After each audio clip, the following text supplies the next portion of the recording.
আমরা আল্লাহ রাস্তায় দান করতে গেলে দ্বিধাদ্বন্দ্বে পড়ে যায়, আমাদের মাল কমে যাবে, কিন্তু হাদিস বলে ভিন্ন কথা। হাদিস ভিন্ন কথা বলে। আসুন আমরা বুখারী শরীফের 5352 নম্বর হাদিসের আলোচনা শুনি।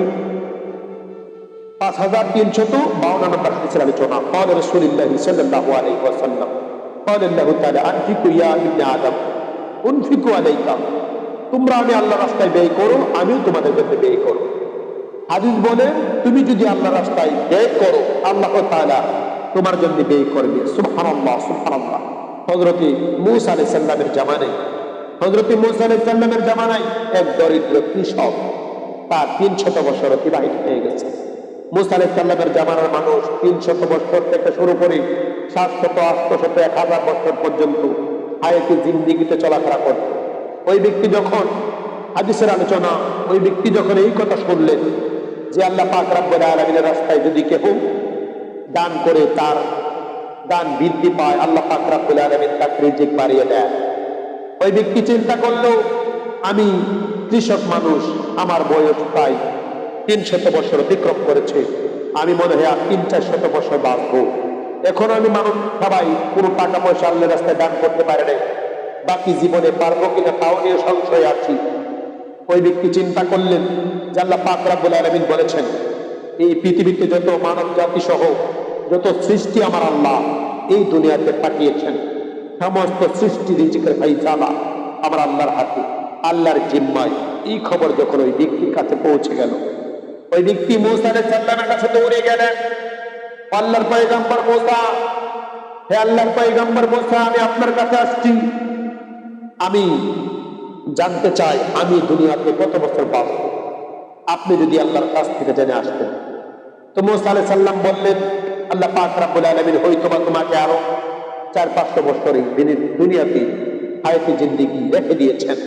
এবার ওই ব্যক্তি বলতেছেন, হুজুর, তাহলে আপনার কাছে আমার দ্বিতীয় আরেকটি আবদার, আপনি আল্লাহকে বলবেন আমার জীবনে যত রিজিক আছে, আমাকে আমার আল্লাহ যত রিজিক এই 400 বছর পর্যন্ত বেঁচে থাকতে গেলে যত রিজিক আল্লাহর জিম্মায় আমার জন্য আছে, সমস্ত রিজিক যেন আমাকে আমার আল্লাহ একদিনে দিয়ে দেয়।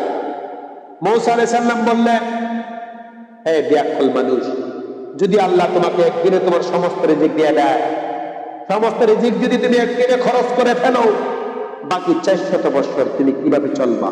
ওই সময় তো তোমাকে আমার আল্লাহ পানীয় পর্যন্ত দিবে না খাবার জন্য, কেননা তোমার জীবনের সমস্ত কিছু তো আমার আল্লাহ একদিনে দিয়ে দিবে।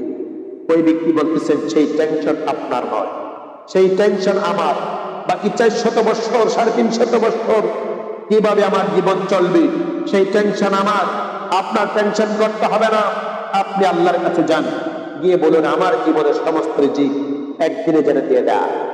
মূসা আলাইহিস সালাম তুর পাহাড়ে গেলেন, আল্লাহর সঙ্গে কথা বললেন। কথা বলা শেষ, এক পর্যায়ে ওই ব্যক্তির জন্য মূসা আলাইহিস সালাম আল্লাহকে বললেন, আল্লাহ, আমার একজন উম্মত তোমার বান্দা আমার আরজ করেছেন, আমি তোমার কাছে বলার জন্য তার জীবনে যতদিন সে বেঁচে থাকবে সমস্ত রিজিক তোমার জিম্মায় আছে, ওই সমস্ত রিজিক একদিনে দিয়ে দেওয়ার জন্য। আল্লাহ পাক রব্বুল আলামিন তো জানে ঘটনা কি ঘটবে।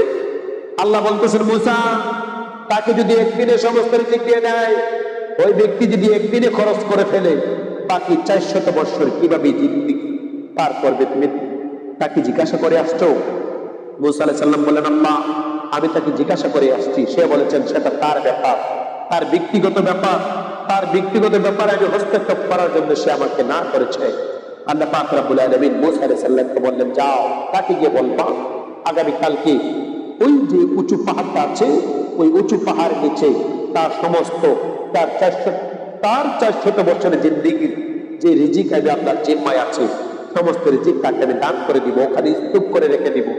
মূসা আলাইহিস সালাম ওই ব্যক্তিকে বললেন, তোমার জীবনে যত রিজিক আছে আগামী কালকে ওই পাহাড়ের পাদদেশে সমস্ত খাবার স্তূপ করে রেখে দিবি। লোকটা রাত্রিবেলা তার স্ত্রীকে নিয়ে ঘুমিয়ে গেল। সকালবেলা ঘুম থেকে উঠে ওই পাহাড়ের নিচে, ওই পাহাড়ের পাদদেশে গিয়ে দেখতেছেন বিশাল বড় বড় চাউলের পাহাড়, গমের পাহাড়, ডালের পাহাড়, নুনের পাহাড়, পানির পাহাড়, বিশাল বড় বড় স্তূপ করে ওই ব্যক্তির জন্য স্তূপ করে রাখা হয়েছে। ওই লোকটা ঘাবড়িয়ে গেলেন, এত সমস্ত খাবার আমার? লোকটা মূসা আলাইহিস সালামের দরবার দৌড়ে আসছে, হুজুর, ওখানে বিশাল বড় বড় স্তূপ দেখেছি, এই সমস্ত স্তূপকে আমার। মুসা আলাইহিস সালাম বললেন, সমস্ত স্তূপ আপনার, আল্লাহ পাক রব্বুল আলামিন আপনাকে দিয়ে দিয়েছেন।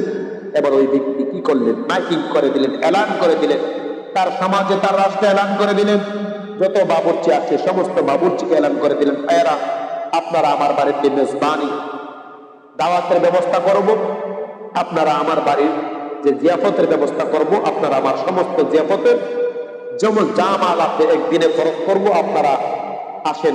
এলাকার সমস্ত মানুষকে, মহল্লার মানুষকে, দেশের মানুষকে দাওয়াত দিয়ে দিলেন, আপনারা আমার বাড়িতে জিয়াফত খাবেন।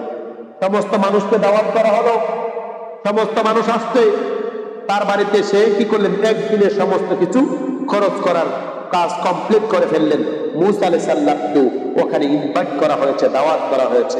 দেখা গেল ওই ব্যক্তি তার জীবনের যত খাবার আমার আল্লাহ দিয়েছে সমস্ত খাবার একদিনে পাকায়া সমস্ত মানুষকে খাইয়ে পাতিল ভৌত করে পরিষ্কার, কোনো কিছু তার বাড়িতে আর নেই। মুসা আলাইহিস সালাম চলে গেলেন। পরের দিন মুসা আলাইহিস সালাম এই বাড়ির পাশ দিয়ে যাচ্ছে, দেখা গেল আস্তে জিয়াফত চলতেছে। মুসা আলাইহিস সালাম কিছু বলে নাই। পরের দিন, তৃতীয় দিন উনি যখন এই বাড়ি দিয়ে পাশ দিয়ে যাচ্ছে, দেখা গেল আজকেও ওখানে জিয়াফতের ব্যবস্থা। মুসা আলাইহিস সালাম আল্লাহর দরবারে দৌড়ে গেলেন, আল্লাহ তুমি তাকে তার জীবনের সমস্ত খাবার একদিনে দিয়ে দিয়েছো, কিন্তু সে পরপর 2 দিন কিভাবে, 3 দিন কিভাবে ওখানে জিয়াফতের ব্যবস্থা করেছেন। আমার আল্লাহ পাক রব্বুল আলামিন মুসা আলাইহিস সালামকে বললেন, মুসা, যে ব্যক্তি আমি আল্লাহর নামে তার জীবনের সমস্ত রিজিক আমি আল্লাহর রাস্তায় ব্যয় করে দিয়েছেন, আমি হচ্ছে রব্বুল আলামিন, আমি কি তাকে তার রিজিক বৃদ্ধি করে দিতে পারি না? সে যেহেতু আমার রাস্তায় ব্যয় করেছে, এই জন্য আমি তার জন্য তার রিজিক বাড়িয়ে দিয়েছি। যতদিন মনে চাই ততদিন পর্যন্ত সে খরচ করতে পারবে। আল্লাহু আকবার। এই আলোচনা থেকে আমরা বুঝতে পারলাম, আমরা যদি আল্লাহর রাস্তায় দান করি অবশ্যই আমাদের দান বিতা যাবে না, আমাদের দান বৃদ্ধি পাবে। আমরা 1 টাকা আল্লাহর রাস্তায় খরচ করলে আল্লাহ 1000 টাকার মালিক বানিয়ে